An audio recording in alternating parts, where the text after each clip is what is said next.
Fed meeting එකෙන් පස්සේ video කරන්න බැරුණා. ඉතින් ෆෙඩ් මීටින් එක මොකද උනේ කියලා තමයි මේ වීඩියෝ කරන්නේ. ඉතින් ෆෙඩ් මීටින් එකේ විශේෂම දේ කියපු දේ තමයි quantitative tightening slow down කරනවා කියලා කිව්වා. ඒක තමයි වැදගත්ම දේ ෆෙඩ් මීටින් එකේ තිබුණා. ඉතින් quantitative tightening කියන්නේ මොකද? නැත්නම් QT කියන්නේ මොකද්ද? මම quantitative tightening, quantitative easing මේ වගේ දේවල් ගොඩක් ඔයාලත් එක්ක කතා කරලා තිනවා. අපි බලමු මොකද මේ quantitative tightening කියන්නේ කියලා. quantitative tightening කියලා කියන්නේ Fed එක economy එකේ තියෙන නැත්නම් market එකේ තියෙන money supply එක අඩු කරන්න පාවිච්චි කරන එක විදියක්. මේකදී කරන්නේ Fed එක monthly sell කරනවා bonds market එකේ. ඉතින් මෙතෙන්දී ප්‍රධාන වශයෙන් වර්ග දෙකක් sell කරනවා. එකක් තමයි treasuries, දෙවෙනි එක තමයි MBS mortgage based securities sell කරනවා. හරිද? මේ වර්ග දෙක තමයි sell කරන්නේ. එතකොට මේ වර්ග දෙක sell කළා Fed එක බලාපොරොත්තු වෙන්නේ economy එකේ නැත්නම් economy එකේ තියෙන මේ සල්ලි සක් කරලා ඇදලා ගන්න. මොකද මිනිස්සු මේ තියෙන bonds buy කරන්න ගත්තට පස්සේ economy එකේ තියෙන සල්ලි තමයි Fed එක ගාව හිර වෙන්නේ.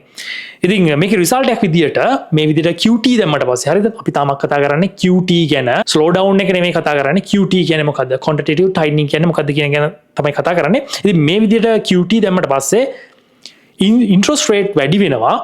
එතකොට slow lending හැදෙනවා. lend කරන එක ගොඩක් slow වෙනවා. ණයට දෙන එක ගොඩක් slow වෙනවා. ඒ වගේම ඉන්ෆ්ලේෂන් එකත් එක්ක ෆයිට් කරන්න පුළුවන් හැකියාවක් එනවා.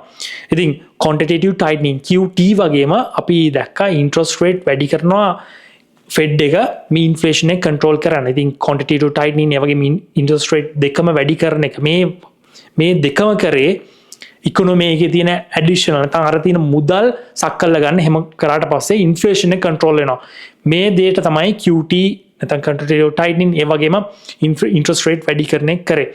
එතකොට දැන් Fed එක කියනවා QT දැන් ඇති. දැන් අපි කරන්න හදන්නේ quantitative tightening slow down කරන්න. ඒ කියන්නේ quantitative tightening ටික අයින් කරන්න හදන්නේ economy එකෙන්. ඒ කියන්නේ මම කලින් කියපු අර bonds අතිවිශාල ප්‍රමාණයක් sell කරනවානේ. මේ sell කරන ප්‍රමාණය ටික අඩු කරන්න තමයි හදන්නේ. එතකොට ආපු පාරක් මිනිස්සු ගාවට සල්ලි යනවා. මේ විදිහට අර ඉකොනොමි එක යථා තත්ත්වයකට පත් වෙනවා. හරිද? ඉතින් අපි ප්‍රධාන වශයෙන් කිව්වොත් එහෙම ඇයි මේ quantitative tightening slow down කරන්නේ?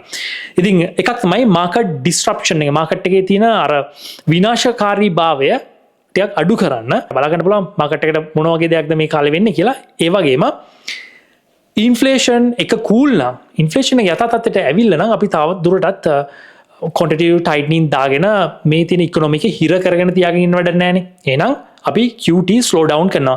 එහෙම නැත්නම් economic risk එකක නම් අපි ඉන්නේ. ඒ කියන්නේ recession එකක් කිට්ටුව නම් අපි ඉන්නේ QT slow down එකක් කරනවා. වෙන්න පුළුවන් නේ. අපිට ගොඩක් අය කියන දෙයක් තමයි අපි ඉන්නේ recession එකක. recession එකක් කිට්ටුවේ ඉන්නේ. ඉතින් මේ හේතුව හින්දාත් මේ recession risk එකක් තියෙන හින්දාත් QT slow down කරනවා වෙන්න පුළුවන්. ඒ වගේම බැංක් සිස්ටම් එකේ තියෙන කන්සර්න් එකක් සමහරට බැංක් රන් එකක් නම් මේ විදිහට QT slow down කරන්න ගන්නවා. හරිද? මේ විදිහට තමයි මේ QT slow down කරනවා කියන එක අර්ථ දක්වන්න පුළුවන්. ඔයාලට තේරුණා කියලා මම හිතනවා. හරි. දැන් අපි බලමු QT slow down කරන එක Fed එක කොහොමද කරේ කියලා. ඉතින් මම වෙන්න මේ විදිහට ඔයාලට තේරුම් අරගන්න පුළුවන් වෙන්න මේ දේ ලියාගත්තා. QT තමයි තියෙන්නේ. quantitative tightening වර්ග දෙකක් තියෙනවා. එකක් තමයි treasuries sell කරනවා. ඒ වගේම MBS තමයි මේ තියෙන MBS sell කරනවා. treasuries 2024 වෙනකොට තිබිලා තියෙනවා ත්‍රිලියන 60ක්.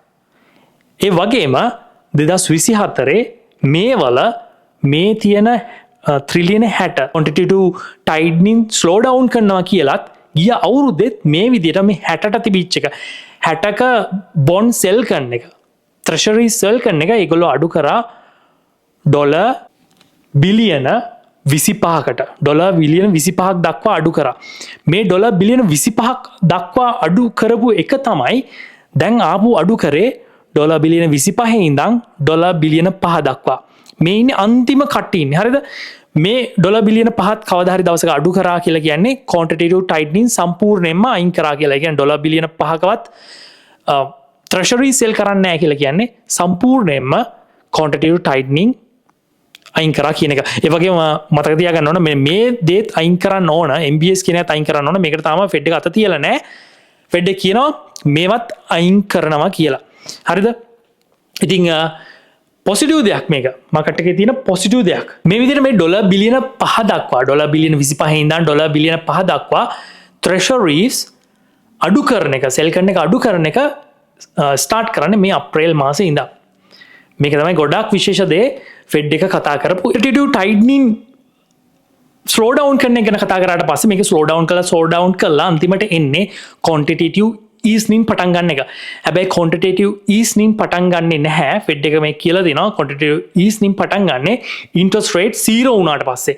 interest rate 0 වෙන එක නම් අද හෙටක නම් වෙන එකක් නෑ මේ යන විදියට ගියොත් එහෙම. නමුත් මේ දේ ඉක්මන් කරන්නත් පුළුවන්. interest rate 0 ගොඩක් ඉක්මනට අරගෙන එන්න පුළුවන්. එහෙම අරගෙන එන්න වෙන්නේ මාකට් එකේ ටිකක් භයානක දෙයක් වුණොත් එහෙම. ඒ කියන්නේ මාකට් එකේ ලොකු කොලැප්ස් එකක්. එහෙම නැත්නම් රෙෂන් එකක් ආවොත් එහෙම ෆෙඩ් එකට ගොඩක් ඉක්මනට interest rate 0 වලට අරගෙන එන්න පුළුවන්. ඒ වගේම එතනින් ඉඳන් අපිට quantitative easing පටන් ගන්නත් පුළුවන්. ඉතින් quantitative easing කියලා කියන්නේ මාකට් එකට හොඳ කාලයක්. ඉතින් මේ දේ වෙනවා නම් quantitative easing එනවා නම් මාකට් එකට ටිකක් භයානක දෙයක් වෙන්න ඕන. ගොඩක් ඉක්මනට එනවා නම් නමුත් අපිට ඩොට් ප්ලොට් එක ෆෙඩ් එකේ ඩොට් ප්ලොට් එක බැලුවට පස්සේ හිතා ගන්න පුළුවන් ලොකු කාලයක් යයි මේ interest rate fed interest rate 0 කරන්න. ඉතින් එතන පොඩි ප්‍රශ්නයක් තියෙනවා. අපි බලමු මේ ඉස්සරහ කාලෙදී මොන වගේ දෙයක් මාකට් එකේ වෙයිද කියලා guys. භයානක දෙයක් වෙලා interest rate drop එකක් වෙලා සමහර විට මේ quantitative easing කියන එක පටන් ගන්නත් පුළුවන්. ඉතින් ඕන දෙයකට ready වෙලා ඉන්න මෙන්න මේ හේතුව හින්දා. ඊට පස්සේ guys අපි දෙවෙනි කාරණේට යමු. ෆෙඩ් එක කියපු වැදගත් දෙවෙනි කාරණේ. ඒ තමයි ෆෙඩ් එක කිව්වා interest rate cut දෙකක් මේ ඊයේ එකේ තියේවි කියලා. හැබැයි අපි Fed watch tool එක බලුවට පස්සේ අපිට බලා ගන්න පුළුවන් interest rate cut 3කට price වෙලා තියෙනවා. ඉතින් මේක ගොඩක් bullish දෙයක් වෙන්න පුළුවන්. මොකද interest rate cut 3ක් කියලා කියන්නේ මාකට් එකට ඇත්තටම bullish දෙයක්. ඩිසෙම්බර් තමයි අන්තිම තුන්වෙනි කට් එක තියෙන්නේ. ඊට පස්සේ 2026 මැද තමයි ඊළඟ interest rate cut එක එන්නේ. ඉතින් මේක දිහාත් හොඳින් බලාගෙන ඉන්න. එතකොට මේ තමයි Fed එකේ අප්ඩේට් එක. එතනින් එහාට ගියාට පස්සේ option expiration එකක් තියෙනවා මේ තියෙන පෙබරවාරි මාර්තු මාසවල. ඉතින් මේ පෙබරවාරි මාර්තු මාසවල සාමාන්‍යයෙන් මාකට් එක කොහොමත් bearish. ඔයාලා සාමාන්‍යයෙන් US stock market එකේ බලන්න 2020 ලොකු crash එකක් වෙලා තියෙනවා. මේ crash එක මේ වෙලා තියන්නෙත් ගොඩක් වෙලාවට මේ තියෙන මුල මාස 3ේදී තමයි වෙලා තියෙන්නේ. ගොඩක් අය සමහර වෙලාවට කියනවා මේක අප්‍රේල් මැද දක්වා යන්නත් පුළුවන් කියලා. ඉතින් ඒක ගැන අවධානයෙන් ඉන්න. ගොඩක් වෙලාවට මාකට් එකේ යම් කිසි බොටම් එකකට ඇවිල්ලා ඉන්න පුළුවන් මේ මාස ඉවර වෙනකොට. හරිද? ඒක අනිත් වැදගත් දේ. ඒ වගේම ඊළඟ මාසේ, ඒ කියන්නේ අප්‍රේල් මාසේ bearish වෙන්න පුළුවන් හේතුත් තියෙනවා. ඉතින් එක හේතුවක් තමයි අප්‍රේල් මාසේ දෙවෙනිද තමයි මේ තියෙන tariff කියන දේ effect වෙන්න ගන්නේ රටවල් වලට. Basically, I call April 2nd. I would have made it April 1st, but I didn't want to be April Fool's Day because then nobody would believe what I said, and they do believe me. April 2nd is going to be Liberation Day for America. We've been ripped off by every country in the world, friend and foe. We've been ripped off on trade. We've been ripped off on military. We protect people and they don't do anything for us. It's just so unfair for years and years. And now some of that money is going to be coming back to us in the form of tariffs. I mean, tens of billions. It's going to be numbers like nobody's ever seen. ඉතින් එතෙන්දී ඒ වගේ ප්‍රශ්නයක් තියෙනවා. ඒ වගේම දැන් ගිය මාසේ ඉඳන් තමයි මේ ටැරිෆ් ප්‍රශ්නේ එළියට ගත්තේ.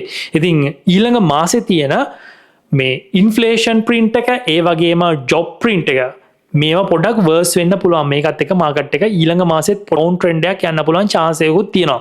හරිද?